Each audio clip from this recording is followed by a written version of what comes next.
I was thinking about the video I just made, which was basically about finding out that the pleasure that you seek may not always bring you the deepest satisfaction that you can find. And that is not to say that it doesn't, that is not great. It can be fantastic, but after you get it, you might want more. So you get it again, and you get it again, and you get it again until you get to a point where it's not benefiting your life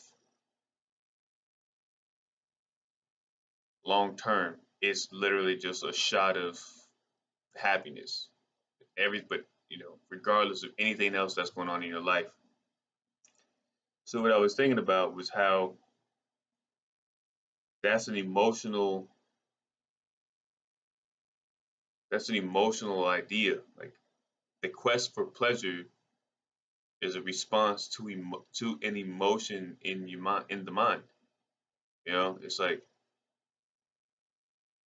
you feel down and you feel out,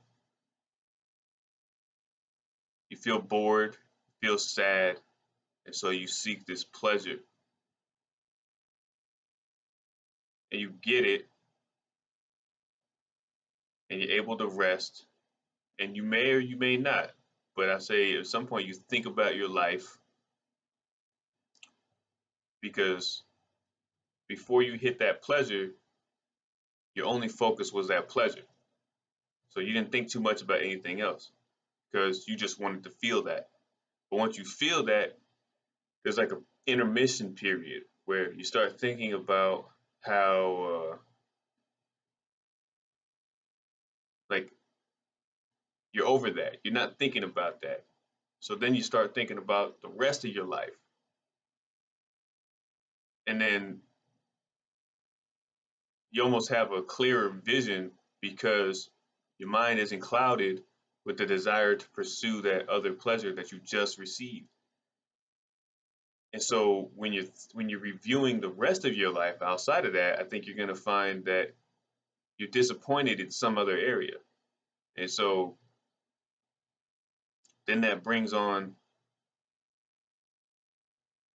a new disappointment, a new negative emotion, a new desire to solve that.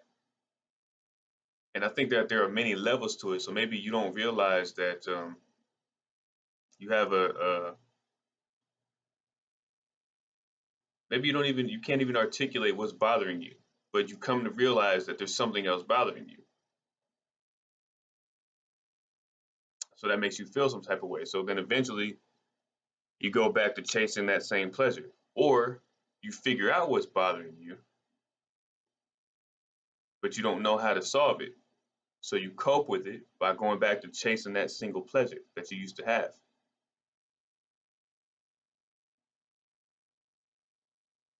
And it just becomes a cycle.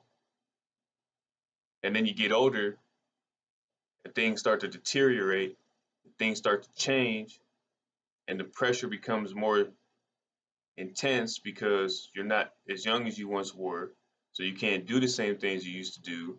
And the social expectations are increasing. And then that pressure adds to it takes it to another level where it's like, well, I have this lack of content. I have this I still have this emptiness inside. And it's almost like this emptiness is getting greater because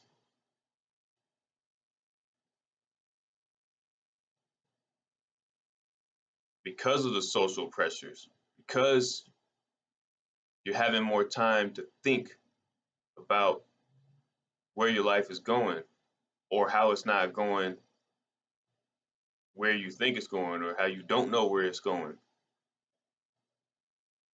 So it could become a couple different things. It can fuel you to go down the right lane to try and find the right lane, or it can fuel you to try to go after that pleasure harder. And like if that pleasure is an occupation, like a job, I think it could be beneficial. Like maybe you just enjoy your job, and so you spend more time in it. You become a master at your job, or you enjoy some form of art, so you become a master at your art. But if that pleasure is like substance abuse or living you know,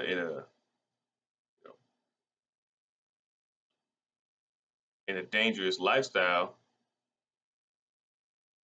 then maybe it's taking from you more than it's giving to you. But do you know that? Like, are you aware of that? And do you care? And if you don't care, why do you not care? Like, do you not care because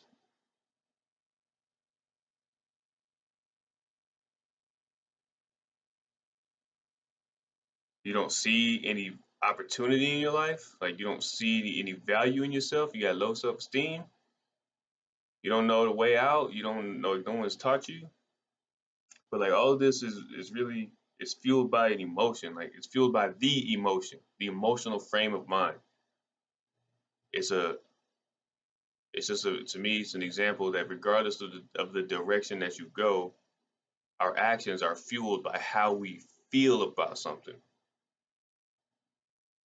And then our level of intellectual capacity, our ability to figure out solutions, our ability to come to conclusions that can only be drawn up in the mind, find answers, our social circle. And if we have people to bounce ideas off of, like these last few videos I made, I feel like they don't make any sense, but I'm hoping that somebody will see these and be like, nah, I get what you're saying. I know what you mean. And then maybe I can be like, yeah, so, and I can elaborate through the conversation. But if you don't have any opportunity like that, like you can't even talk to yourself, it just becomes tricky. But I guess my focus on this is just kind of about the emotions, like just and I don't want to focus on any specific emotion, just the fact that our desire to seek out our pleasure is fueled by emotion. That's something I've realized. So getting control of my emotions is something that I've been trying to do the last couple of years. I've been really trying to find emotional discipline, staying level-headed at all times, not getting too far in one direction and not getting too far in the other direction. Because it's like I found that like emotions get you high. So like say you're being Mr. Funny Guy. Like I know I've been Mr. Funny Guy, and I was making people laugh, and I got this feeling of like I could say whatever I want, and I tell a joke, and it's not funny. Like maybe it even makes somebody mad. But I was like, well, I was having such a great success with making this person laugh that I thought that this person and I were on the same page. So, you know, I told him a joke that, offended them or something. And then I was riding high on good humor and everything felt good. And then once I made them mad or once I made them upset, or once I realized they didn't find that joke funny, it's like as high as I was is as low as I fell. It hurt more because I was, everything. It's like being at an amusement park. It's like, hey man, we're going to an amusement park when you're a kid, and you get all excited. You've been planning for it. You getting your hopes up. It's like it's gonna be all day, and then it's even out of state. And then an hour into it, they're like, all right, time to go. Right? You're even more mad because you got your hopes up. Like if you had never gone, if you no one even told you you were going, that's fine because you didn't think you were going anyways. But once someone was like, yeah, they build your hopes up and you get all in your high horse, and then when they pull the rug out from underneath you, you hit the floor even harder.